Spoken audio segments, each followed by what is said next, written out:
रिया चक्रवर्ती से मिली जानकारी के बाद लगातार छापेमारी कर रहे नारकोटिक्स ब्यूरो को बड़ी कामयाबी मिली है। सूत्रों से जानकारी मिली है कि नारकोटिक्स ब्यूरो को छापेमारी में बड़ी तादाद में ड्रग्स मिली है। आपको बता दें कि रिया चक्रवर्ती के खुलासे के बाद से ही नारकोटिक्स ब्यूरो लगातार छापेमारी कर रहा है, मगर अब जब नारकोटिक्स ब्यूरो को बड़ी कामयाबी मिली है तो जाहिर सी बात है कि इस ड्रग्स गैंग की परतें और खुलेंगी। इस बीच खबर यह भी है कि नारकोटिक्स ब्यूरो ने अलग अलग शहरों से नारकोटिक्स की टीम मुंबई बुलाई है। अहमदाबाद से एक टीम मुंबई पहुंच गई है।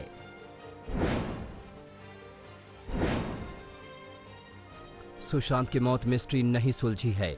लोग उन्हें निराश बता रहे हैं, लेकिन हम आपको सुशांत के वो नोट्स दिखा रहे हैं जो साबित कर रहे हैं कि सुशांत सिंह राजपूत हिम्मत, जोश और अध्यात्म से भरपूर थे। उनमें जज्बा था, वो सामान्य जिंदगी जी रहे थे और इन नोट्स में जिंदगी को लेकर उनका नजरिया साफ दिखता है। सुशांत को समझने के लिए उनके नजरिए और जिंदगी को समझाने वाले ये नोट्स उनके पावना फार्म हाउस से बरामद हुए हैं। एक नोट में सुशांत सुबह 2:30 बजे उठकर जबरदस्त रूटीन फॉलो करने की बात कर रहे हैं। एक में वो नासा और नीति आयोग की बात कर रहे हैं। ये नोट 2018 के हैं। इनमें रिया का जिक्र नहीं है, यानी रिया के आने से पहले सुशांत सामान्य जिंदगी जी रहे थे। सुशांत के नोट्स में खुशियों का जिक्र है, दिक्कतों को दूर करने के तरीके का जिक्र है, कबीर के दोहे हैं और साहस के जरिए नए कल के निर्माण की बात है। कहीं किसी लिहाज से नहीं लग रहा कि वो परेशान थे या निराश थे। सुशांत के ये नोट बताते हैं कि वो हर तरह से अपनी जिंदगी को शानदार तरीके से जीना चाहते थे। जाहिर सी बात है कि ये नोट्स सुशांत की मौत की जांच कर रही सीबीआई के लिए अहम साबित हो सकते हैं।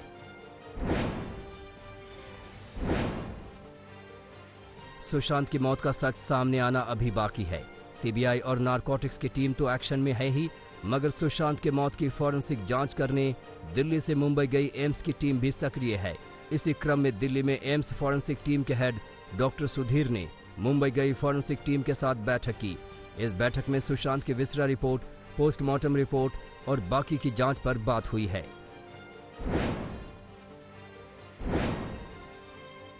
शिवसेना के खिलाफ अभिनेत्री कंगना रनौत का युद्ध लगातार जारी है। कंगना मुंबई से मनाली तो पहुंच गई हैं, मगर उनका गुस्सा अभी शांत नहीं हुआ है। कंगना रनौत ने आज एक के बाद एक कई ट्वीट्स किए। कंगना ने एक ट्वीट में लिखा कि वो एक क्षत्राणी हैं, वो सर कटा सकती हैं लेकिन सर झुका सकती नहीं। उन्होंने लिखा कि राष्ट्र के सम्मान के लिए वो हमेशा आवाज बुलंद करती रहेंगी। कंगना ने उद्धव सरकार का नाम लिए बगैर निशाना साधा। उन्होंने अपने दूसरे ट्वीट में अपने घर की तस्वीर शेयर की और लिखा कि एक उम्र बीत जाती है घर बनाने में और तुम आह नहीं भरते बस्तियां जलाने में। कंगना ने लिखा कि ये देखो क्या से क्या कर दिया मेरे घर को। कंगना ने लिखा कि ये मेरे सपनों का, मेरे हौसलों का, मेरे आत्मसम्मान का और मेरे भविष्य का बलात्कार है।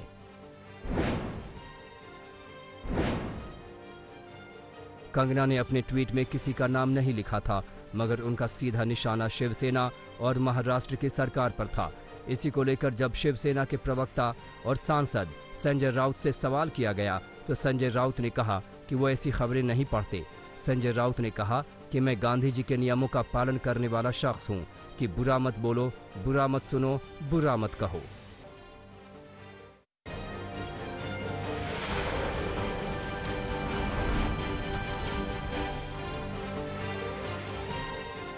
श्रीनगर में सुरक्षा बलों के साथ मुठभेड़ में 3 आतंकी मारे गए हैं। श्रीनगर के बटमालू इलाके में सुरक्षा बलों और आतंकियों के बीच मुठभेड़ हुई थी। कई घंटों तक चली मुठभेड़ के बाद 3 आतंकियों को मार गिराया गया। जम्मू कश्मीर के डीजीपी दिलबाग सिंह ने तीनों आतंकियों के मारे जाने की पुष्टि करते हुए बताया कि उनके शवों को कब्जे में ले लिया गया है। उनके पास से कई तरह के हथियार भी बरामद किए गए हैं।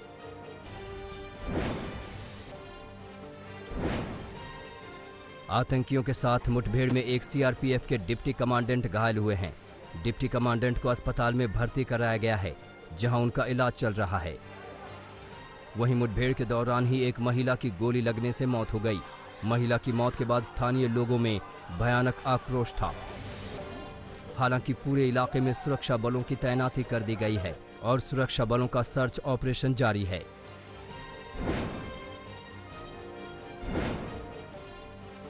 सरहद पार से पाकिस्तान की करतूत थमने का नाम नहीं ले रही है। पाकिस्तान की ओर से सरहदी इलाकों में जबरदस्त फायरिंग की गई। पाकिस्तान ने सीज फायर का उल्लंघन किया तो भारत की ओर से भी मुंहतोड़ जवाब दिया गया। पाकिस्तान की ओर से बालाकोट, मेंढर सेक्टर और पुंछ में गोलीबारी की गई। हालांकि पाकिस्तान की हर गोली का जवाब हमारे जवानों ने जोरदार तरीके से दिया। देश में कोरोना की रफ्तार एक बार फिर बेलगाम होती जा रही है। देश भर में कोरोना के आंकड़े तेजी से बढ़ रहे हैं। सिर्फ 24 घंटे में ही 97,000 से ज्यादा कोरोना संक्रमित मिले हैं। बात की जाए अगर कोरोना से जान गंवाने वालों की तो सिर्फ 24 घंटे में कोरोना से 1,132 लोगों ने जान गंवा दी है। देश में कोरोना का अब कुल आंकड़ा 51,18,000 के पार चला गया है।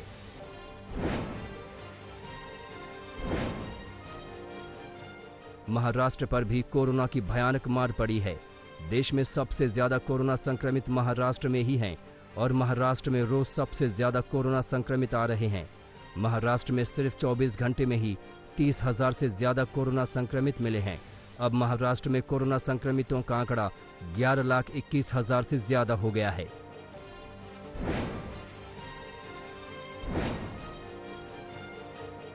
दिल्ली में कोरोना अपनी पुरानी रफ्तार में लौट रहा है। राजधानी में 24 घंटे में 4,432 लोग कोरोना संक्रमित हुए हैं। 24 घंटे में ही कोरोना संक्रमण की वजह से 38 लोगों ने दम तोड़ दिया है, जबकि 24 घंटे में 3,587 लोगों ने कोरोना को मात दी है। दिल्ली में कोरोना के कुल आंकड़े अब 2,30,000 के पार पहुंच गए हैं।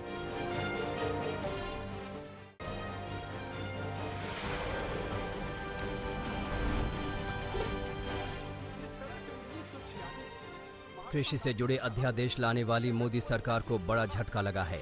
केंद्रीय मंत्री और शिरोमणि अकाली दल की सांसद हरसिमरत कौर बादल ने कैबिनेट से इस्तीफा दे दिया है। बीजेपी की सहयोगी शिरोमणि अकाली दल अध्यादेश का विरोध कर रही हैं। कल जब बिल को लोकसभा में पेश किया गया तो शिरोमणि अकाली दल के सांसद सुखबीर सिंह बादल ने विरोध किया था। हालांकि शिरोमणि अकाली दल का सरकार को समर्थन जारी रहेगा।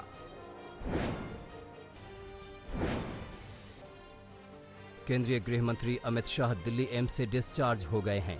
कुछ दिनों से एम्स में उनका इलाज चल रहा था। सांस लेने में दिक्कत आने के बाद उन्हें एम्स में दाखिल कराया गया था। पिछले 1 महीने के अंदर अमित शाह दूसरी बार एम्स में एडमिट हुए थे।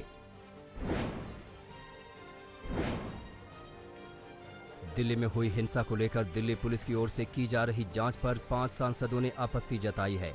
इसको लेकर सांसदों ने राष्ट्रपति रामनाथ कोविंद को एक ज्ञापन सौंपा है। 5 सांसदों ने हिंसा मामले में दिल्ली पुलिस की जांच को लेकर सवाल उठाए हैं। उत्तर प्रदेश में योगी सरकार ने ग्रामीण बेरोजगारों के लिए बड़ा फैसला किया है। योगी आदित्यनाथ सरकार ने बेरोजगार हुए ग्राम रोजगार सेवकों का पंचायतों में समायोजन करने का निर्णय लिया है। इस बारे में ग्राम्य विकास विभाग ने आदेश भी जारी कर दिया है। ये सभी ग्राम रोजगार सेवक शहरीकरण से बेरोजगार हो गए थे। माना जा रहा है कि यूपी की योगी सरकार के इस फैसले से प्रदेश के लगभग 700 ग्राम पंचायतों के रोजगार सेवकों को लाभ मिलेगा। पीएम मोदी के संसदीय क्षेत्र वाराणसी में मंडुआडीह रेलवे स्टेशन अब बनारस के नाम से जाना जाएगा। केंद्रीय रेल मंत्री पीयूष गोयल ने ट्वीट कर इस बारे में जानकारी दी है। गोयल ने ट्वीट किया कि उत्तर प्रदेश के राज्यपाल आनंदीबेन पटेल की अनुमति के बाद मंडुआडीह रेलवे स्टेशन बनारस के नाम से जाना जाएगा। योगी सरकार ने यूपी में पहले डिटेंशन सेंटर को मंजूरी दी है। ये डिटेंशन सेंटर गाजियाबाद में बनेगा।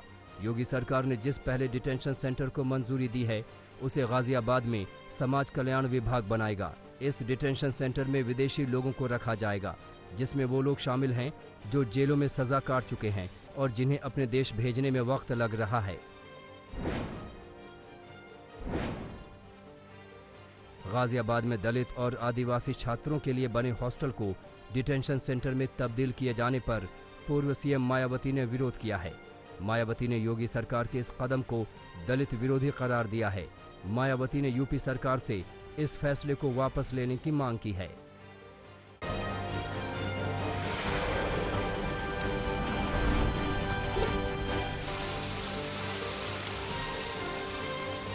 अरुणाचल प्रदेश के लेपराडा में बादल फटने के बाद भारी तबाही देखने को मिली है,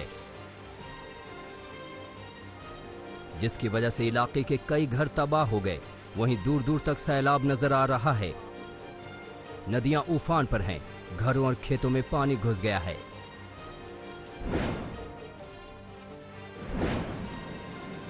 आंध्र प्रदेश के श्रीशैल में नागार्जुन सागर डैम के 14 दरवाजों को खोला गया, जिसके बाद बांध से सैलाब निकलता नजर आया। नागार्जुन बांध दुनिया का सबसे लंबा बांध है और कोरोना के चलते इस बांध को इस बार पर्यटकों के लिए नहीं खोला गया है।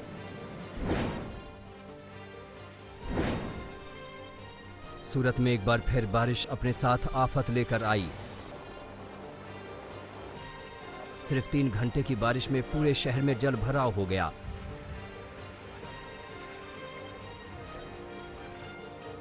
वीरा नदी उफान पर है, कई सड़कों पर पानी ने अपना कब्जा कर लिया है, जिसके बाद आने जाने वाले लोगों को परेशानी का सामना करना पड़ रहा है। महाराष्ट्र के वाशिम में बारिश ने हाहाकार मचा रखा है। गांव से शहर को जोड़ने वाले रास्ते पर बने पुल को बारिश के पानी ने अपनी आगोश में ले लिया था। सड़कों पर कमर तक पानी भरा हुआ है। वहीं घरों में भी पानी ने घुसपैठ कर ली है।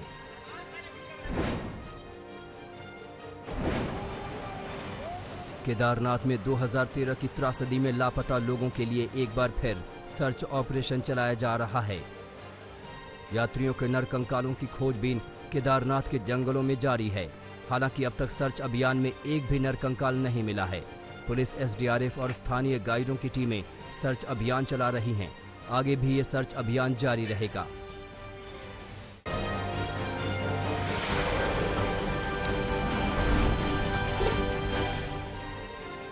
गौतम बुद्ध नगर में ग्रेटर नोएडा हाईवे के पास मोबाइल स्क्रैप के कबाड़ में भीषण आग लग गई। तस्वीरें देखकर अंदाजा लगाया जा सकता है कि आग कितनी भयानक है। यह आग दादरी थाना क्षेत्र के दादरी बाईपास पर मोबाइल स्क्रैप में लगी है। प्लास्टिक का कचरा जलने की वजह से यहां रह रहे आसपास के लोगों को सांस लेने में भी दिक्कत हो रही है। वहीं बताया जा रहा है कि आग से लाखों रुपए का माल स्वाहा हो गया है।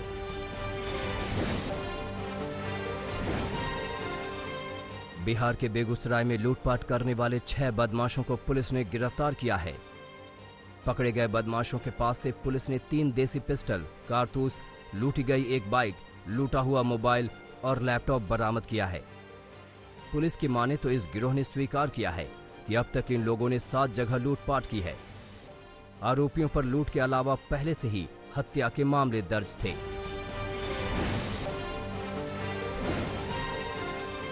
फरीदाबाद के सेक्टर 58 में एक कंपनी की तीसरी मंजिल से गिरने से एक कर्मचारी की मौत हो गई।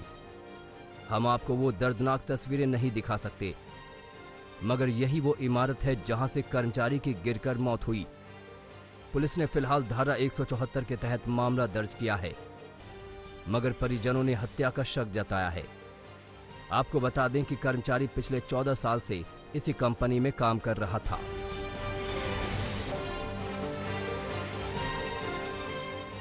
यूपी के शाहजहांपुर में पुलिस ने मादक पदार्थों की तस्करी करने वाले अंतरजनपदीय गिरोह का भंडाफोड़ किया है। पुलिस ने नशे की तस्करी करने वाले 4 आरोपियों को गिरफ्तार किया है। इन आरोपियों के पास से 247 ग्राम हेरोइन बरामद किया है, जिसकी कीमत 50 लाख रुपए आंकी गई है। पुलिस अब इन आरोपियों से इनके बाकी के नेक्सस के बारे में जानकारी जुटा रही है।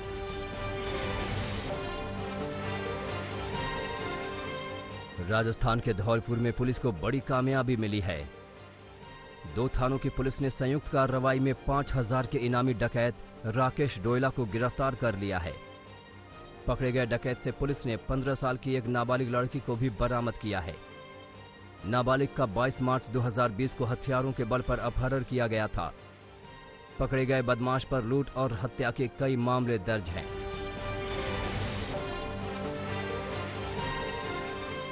फतेहपुर में पैसा लेकर फर्जी तरीके से बिजली विभाग में नौकरी दिलाने वाले गैंग का पर्दाफाश हुआ है। नौकरी दिलाने के नाम पर जालसाजी करने वाले 4 युवकों को पुलिस ने गिरफ्तार किया है। चारों युवक हरियाणा, लखनऊ और बांदा के रहने वाले हैं। पुलिस ने आरोपियों को एक होटल में रंगे हाथ पकड़ा है।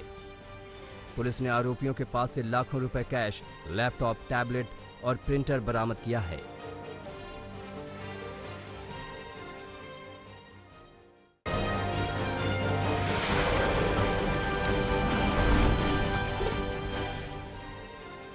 राजस्थान के बाड़मेर में पुलिस ने सेक्स रैकेट का पर्दाफाश करते हुए 5 लड़कियां समेत 7 लोगों को गिरफ्तार किया है। पुलिस ने 3 संदिग्धों को भी गिरफ्तार किया है। पुलिस को सूचना मिली थी कि उत्तर लाइट रोड पर एक स्पा सेंटर में सेक्स रैकेट चल रहा है। पुलिस ने जाल बिछाया और नकली ग्राहक बनकर यहां धावा बोला। पुलिस की इस कार्रवाई के बाद बाड़मेर के बाकी स्पा सेंटर पर ताले लटक गए हैं।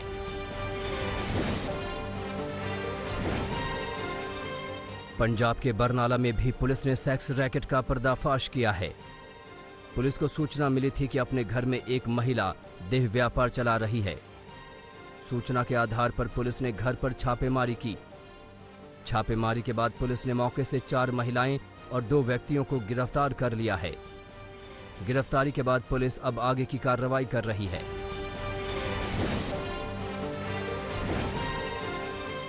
मुजफ्फरनगर के तितावी थाना पुलिस के हाथ बड़ी सफलता लगी है। गुरुवार की सुबह चेकिंग के दौरान धौलरा जसोई रोड पर पुलिस की बदमाशों से मुठभेड़ हो गई। मुठभेड़ के बाद पुलिस ने 4 बदमाशों को गिरफ्तार कर लिया है। पकड़े गए बदमाशों से पुलिस ने 1 पिस्टल, 1 रिवॉल्वर, 1 तमंचा और जिंदा कारतूस के साथ 2 मोटरसाइकिल और 10,000 नकद बरामद किए हैं। पुलिस के मुताबिक आरोपियों ने मिलकर 4 जगह लूट की वारदात को अंजाम दिया था।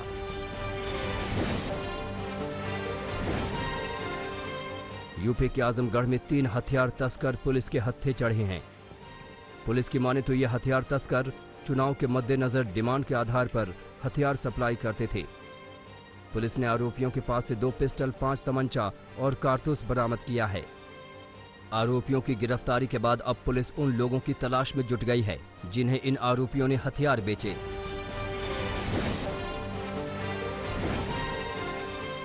उन्नाव में भयानक सड़क हादसा हुआ है। यहां आगरा एक्सप्रेसवे पर एक डबल डेकर बस पलट गई, जिसमें एक शख्स की जान चली गई, जबकि 20 लोग गंभीर रूप से घायल हुए हैं। घायल यात्रियों ने बताया कि ड्राइवर शराब के नशे में था और ओवरटेक करने के चक्कर में बस बेकाबू होकर पलट गई। फिलहाल घायलों को नजदीक के अस्पताल में भर्ती कराया गया है।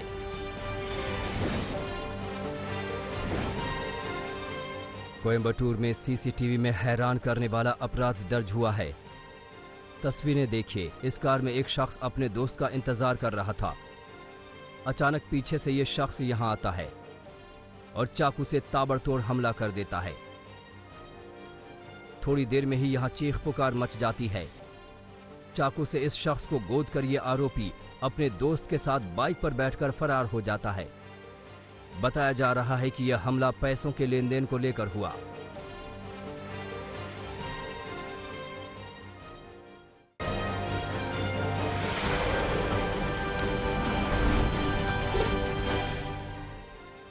दुनिया भर में कोरोना महामारी से संक्रमितों की संख्या 3 करोड़ के पार हो गई है, जबकि मरने वालों की संख्या बढ़कर 9,45,000 से ज्यादा हो गई है। कोरोना ने सबसे ज्यादा तबाही अमेरिका और भारत में मचाई है।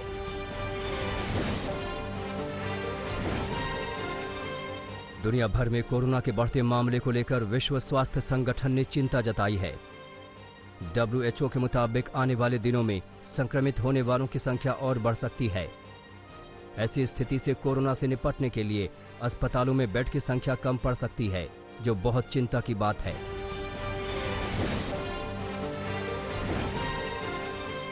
इजरायल में कोरोना के बढ़ते मामलों को लेकर फिर से स्कूलों को बंद कर दिया गया है। इजरायल में गुरुवार को कोरोना के रिकॉर्ड मामले दर्ज किए गए हैं, जिससे वहां से फिर से लॉकडाउन लगा दिया गया है।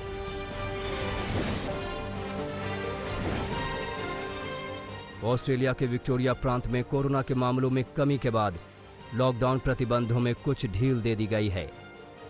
यहां कोरोना के बढ़ते मामलों के बाद मेलबर्न समेत कई शहरों में कड़े प्रतिबंध लगा दिए गए थे, जिससे नाराज लोगों ने सरकार के खिलाफ प्रदर्शन भी किया था।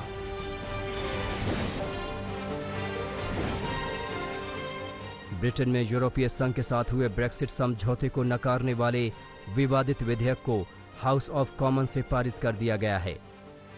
अब ये संसद के उच्च सदन हाउस ऑफ लॉर्ड्स में जाएगा, जहां पास होने के बाद ब्रिटेन अपनी मर्जी के मुताबिक व्यापार समझौते और अन्य कदम उठा सकेगा।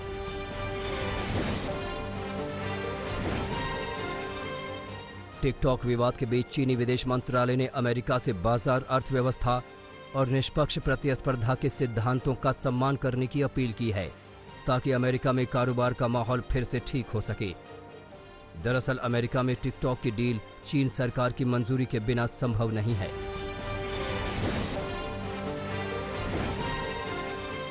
अमेज़न के बाद ब्राजील के पेंटानल के जंगलों में भीषण आग लग गई है। आग के कारण जंगल में तापमान और बढ़ गया है, जिससे आग बुझाने में दिक्कतें आ रही हैं। आग की वजह से सैकड़ों जानवरों की भी मौत हो गई है।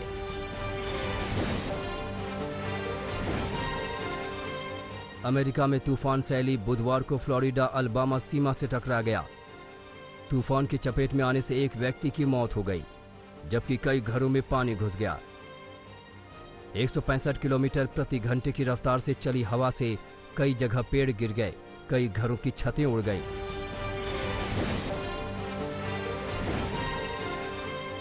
जर्मनी के तानाशाह रहे एडोल्फ हिटलर की तस्वीरें साझा करने के आरोप में 29 पुलिस वालों को सस्पेंड कर दिया गया है। ये लोग ग्रुप बनाकर फोन के जरिए कट्टर सोच वाली बातचीत और स्वास्तिक चिन्ह जैसी नाजी प्रतीक साझा कर रहे थे। वहां के मंत्री ने इसे शर्मनाक बताते हुए सभी के खिलाफ जांच की बात कही है।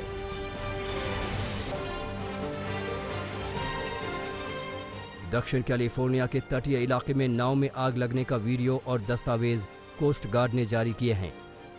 उन्होंने कहा कि पिछले साल आग लगने से पहले वो आपातकालीन प्रक्रियाओं में प्रशिक्षित नहीं थे। इस हादसे में 34 लोगों की मौत हो गई थी।